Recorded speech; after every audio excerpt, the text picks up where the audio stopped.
PacWest Magazine is brought to you in part by Hawaii Tourism Authority. Discover the beauty of the islands at GoHawaii.com.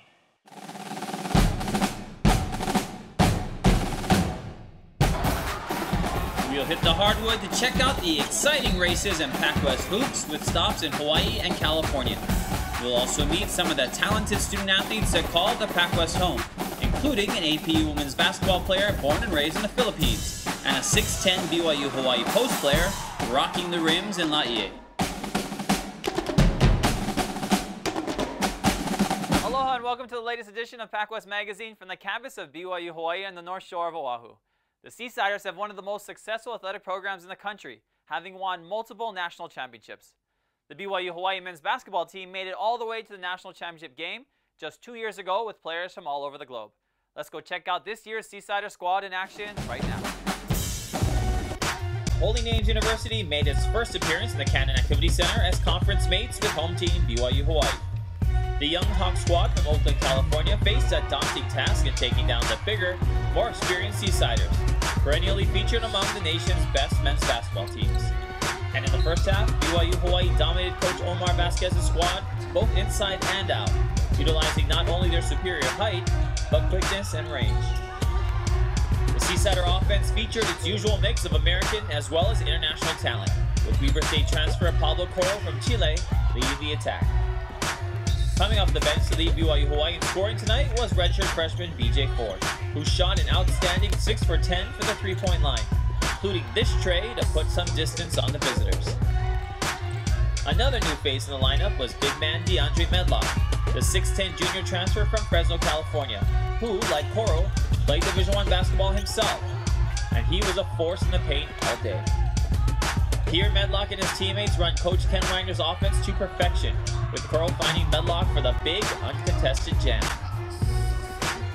But the shell-shocked visitors from the Bay Area would eventually find their stride, with guards Richard Craig and Dalton Dale knocking down three-pointers to keep the Seasiders in reach. On this night, the leading scorer for Holy Names was Ian Collins. The Santa Rosa product played fearlessly, dropping 22 points for the Seasiders, taking it strong to the hoop plus the foul to bring his team within only 8 points of the home squad. And when Eric Frank hit this shot at a chance for another three-point play, BYU-Hawaii looked frazzled while Holy Names gained confidence late in the second half. But that's the closest the Hawks would get. The Seasiders returned to their run-and-gun ways to extend the lead back to 20 late in the game, with contributions from Ford, Coro, and Medlock down the stretch.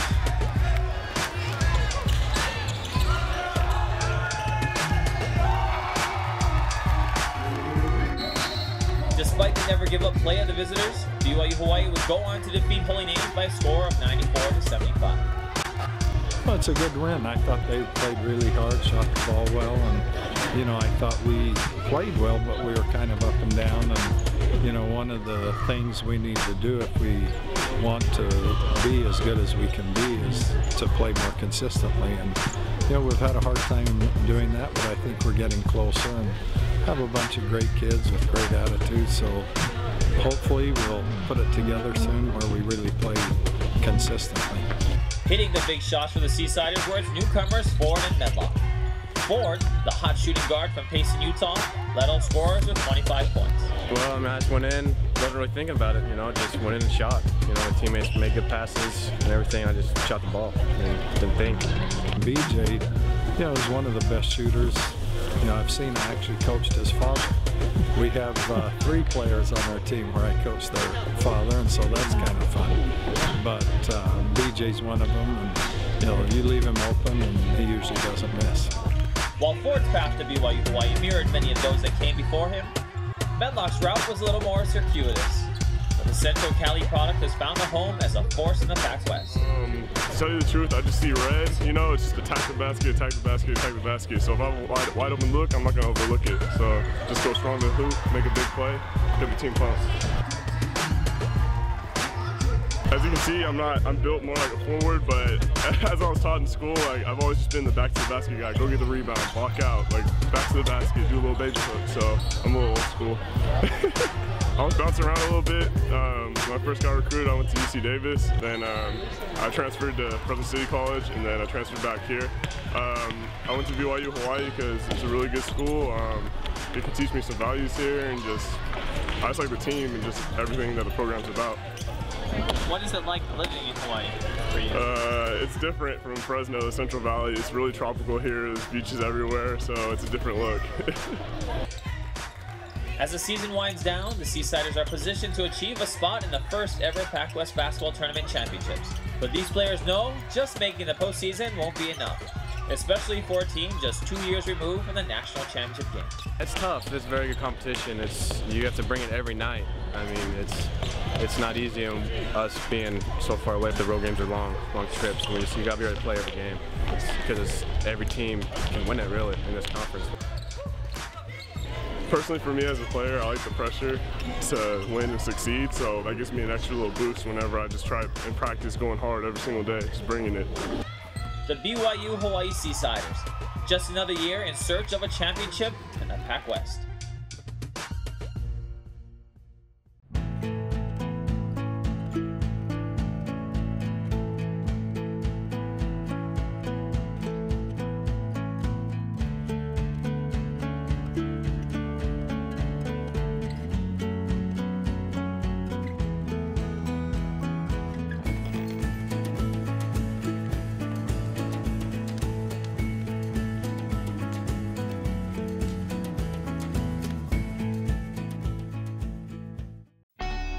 I chose Division II because athletes graduate at a higher rate.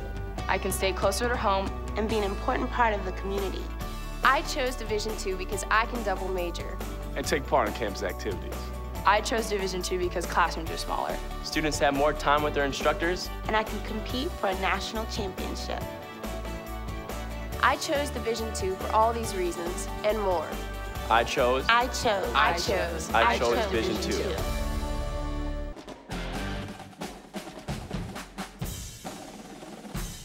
Welcome back to PacWest Magazine right here on OC16. Here's a feature story from Southern California. Kelly Hardeman.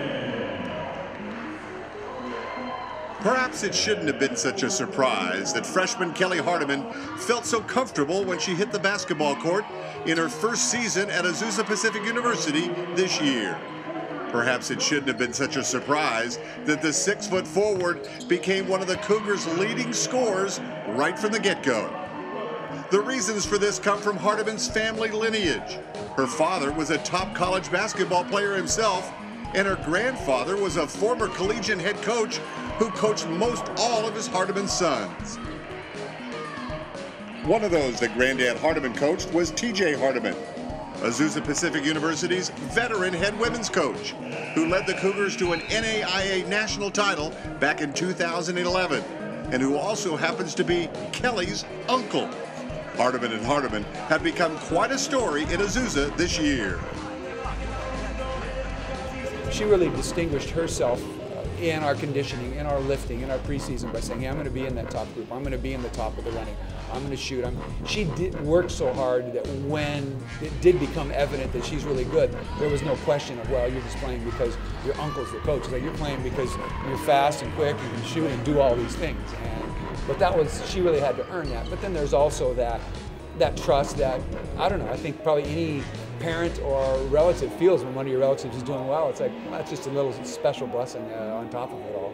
He's my uncle, and it's really good because without it, I don't know where I would be. It's been really fun. Definitely more fun than I expected. I didn't expect to be playing as much, and just it's really fun. I love my team so much, and it's fun playing in the PacWest, and we're starting to do a lot better, so it's really exciting. You know, it's a blessing. It's, again, I never saw her play a high school game.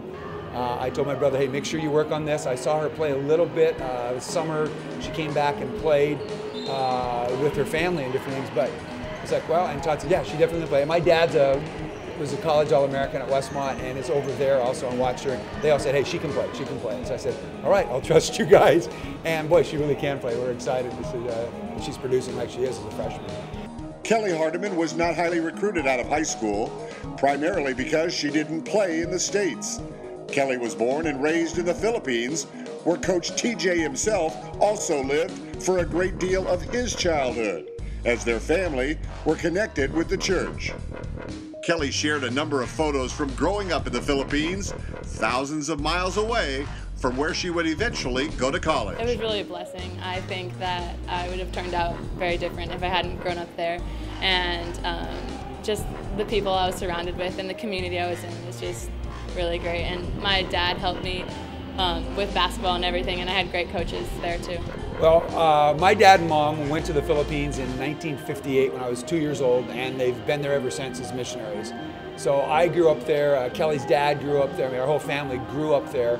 We all came back and played in college, and so it's just a little bit hard when you're in another country to have people see you here. But it was just a great experience to grow up in a country like that. It's just the same experience Kelly had, I had 30 years ago, you know, going to the same school, playing and everything. So it's really neat to see that develop in her. I lived an hour out of the main city, Manila. It's very, like, everyone's super hospitable. So, like, you can go to, like, anyone's house and they'll, like, cook big meals for you, and it's really great. They're super kind, and it's just really fun because they, like, are so interested in you and always want to talk to you wherever you are.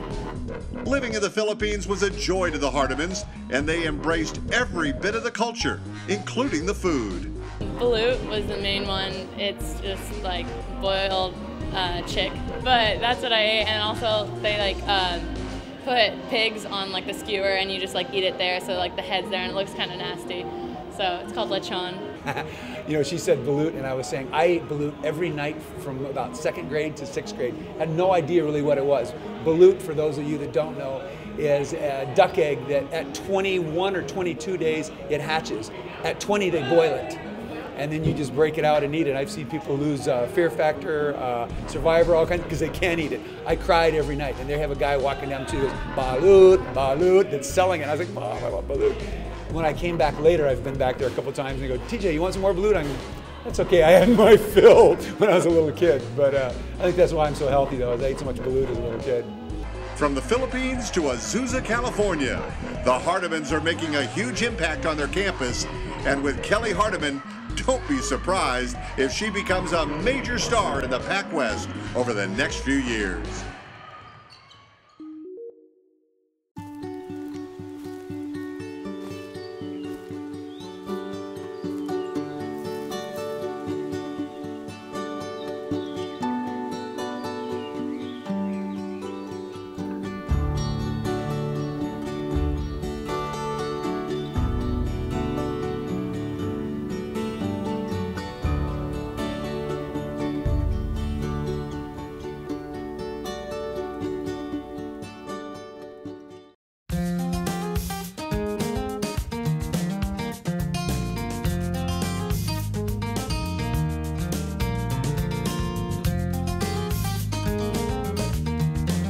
A graduate degree from Hawaii Pacific University can accelerate your career path faster than you ever dreamed possible.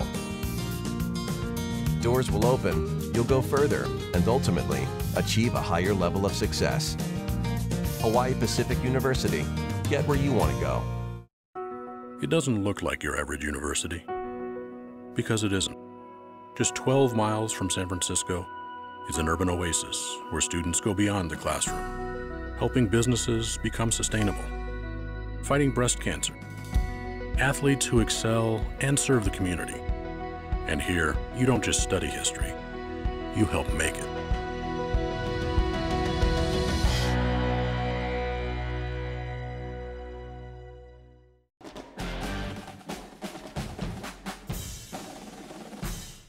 Welcome back to PacWest Magazine. Now let's go to Southern California for more highlights.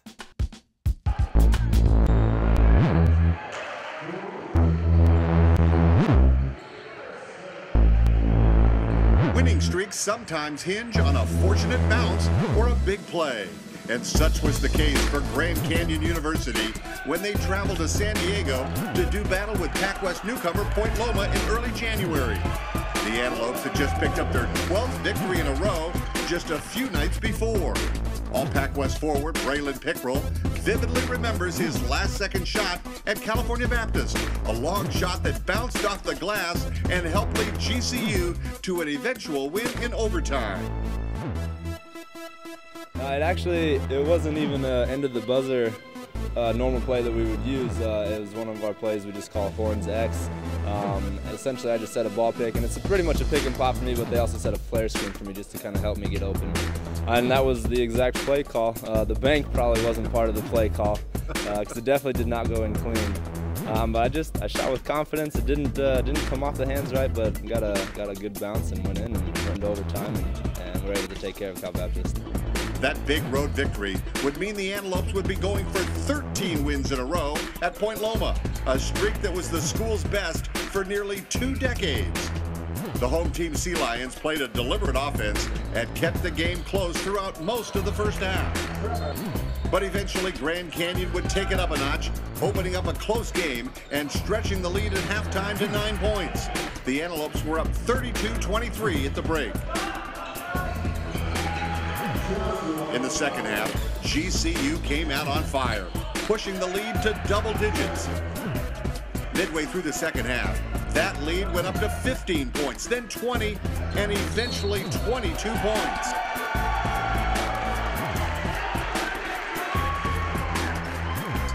Pickrel led the way during the surge and was one of a trio of Antelopes to finish in double figures. Pickrel led all scorers with 17 points, while Steve Morin had 14 and Josh Lowry added 12.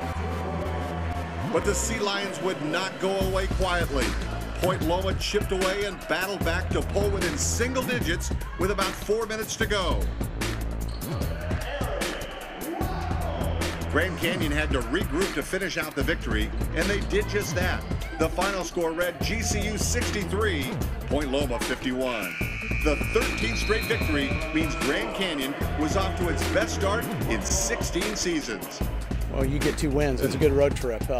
You know, PacWest is a tough conference, and anytime you can go on the road and win, you're happy with it, whether it's an overtime win or you hold on kind of like we did today at the end. But league's really good, Bob. It's really good. Top to bottom, I think it's as strong as it's ever been. You don't go anywhere and go, that's a win.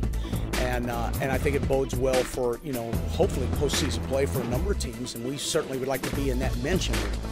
It's tough because Point Loma plays such a deliberate basketball game. They come down, they set up their stuff, they run their offense, they look for good shots. And so you can kind of get lulled into that sense. Like, we want to play a really fast pace, and they are completely opposite, which works for them. Obviously, they were able to come back and cut it to single digits, like you said. But it's just tough because we want to play fast, and they do a good job of slowing it down. We just have to kind of push our tempo and try and do that. Trying to push our tempo better than they push their tempo on us. I think the big thing is you always want to win the conference and then get in postseason play, whether that would be in at large or to earn our way in with the conference tournament. But you know, really, this team is in the 4th year. We got a couple guys that have been with us 4 years, and we're just now, I think, starting to reap some of the benefits of the work that we've put in. Hopefully, it's good enough to go a long, long way. And you know, we learned a lot last year.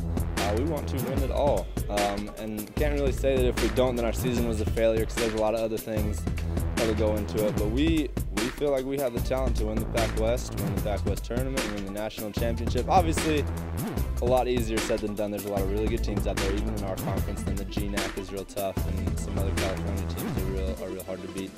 We feel like we can do it if we just kind of buckle down, always focus on getting better.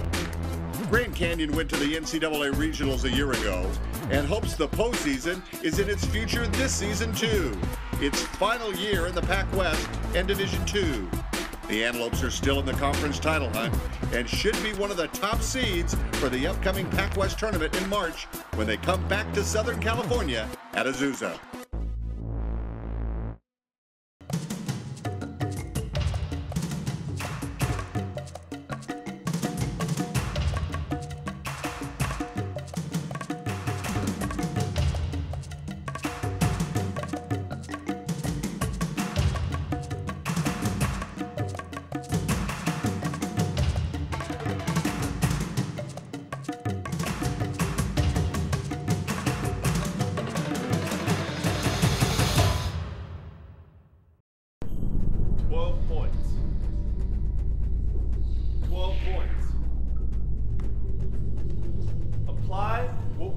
practice. That half is over. It's done. And in this half, we have to outplay them, plain and simple. I know what all of you are capable of. I believe in each and every one of you. Now let's go out there and make this our masterpiece.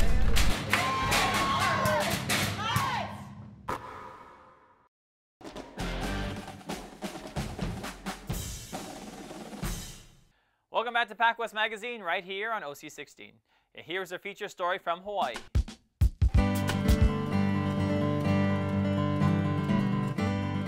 The island of Maui is known far and wide for beautiful landscapes, the sandy beaches and blue seas, and vacations of a lifetime. But in the sports world, the Valley Isle is known for much more. The annual EA Sports Maui Invitational at the Lahaina Civic Center, hosted by the PacWest's very own Chaminade University, who got off to a quick start in the 2012 Maui by taking down the Texas Longhorns in a major upset that set off a buzz throughout the entire Hawaiian Island chain. But one win does not a tournament title make, and the Silver Swords were still 2 victories away from their first Maui crown. With a semifinal matchup against Big Ten power Illinois on deck, the team arrived to a hero's welcome and a charged student body that would energize the blue and white as they stepped into the gym to battle the Illini.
Despite a solid effort by the Silver Swords, including 19 points from senior DeAndre Haskins, Chaminade could not pull off the repeat on this night.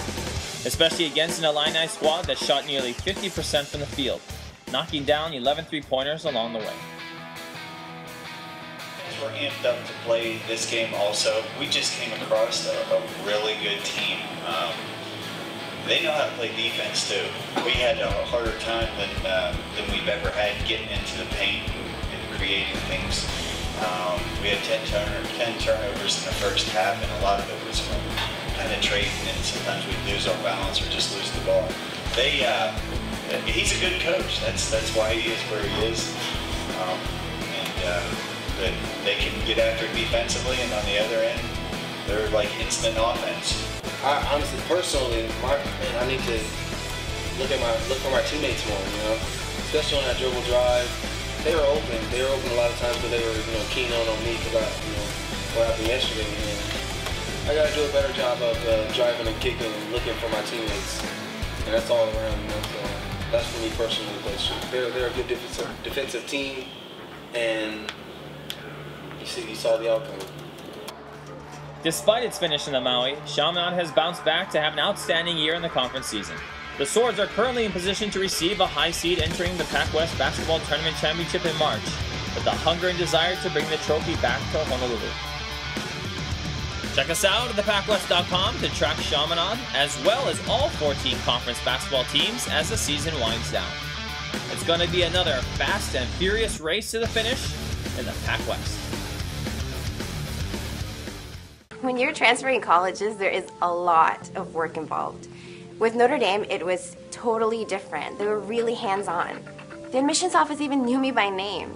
Notre Dame Dana Muir University makes transferring simple and gives you access to the classes you need so you can graduate on time. Located in the heart of the peninsula, Notre Dame offers smaller class sizes, hands-on advising, and financial aid. You know where you want to go. We want to help you get there. To learn more, visit us at ndnu.edu.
Thanks for joining us on another episode of PacWest Magazine from the campus of BYU-Hawaii in Laie.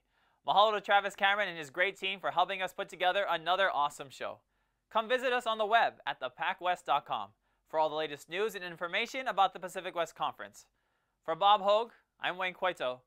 We'll see you next time on PacWest Magazine. PacWest Magazine is brought to you in part by Hawaii Tourism Authority. Discover the beauty of the islands at GoHawaii.com.